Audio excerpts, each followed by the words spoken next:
โอเคมื้อนี้หมอกกำลังกายตอนเช้าวันเสาร์เต็มมื้อนี้เต็มเลย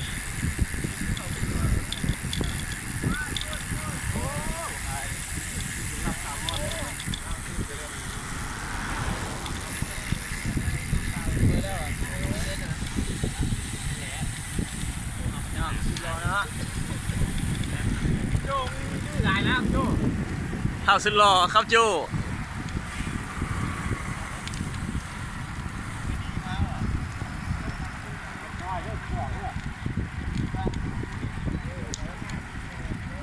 โอเคกลุ่มใหญ่วันนี้ไปโยไอ้ดูสุดหล่อเขา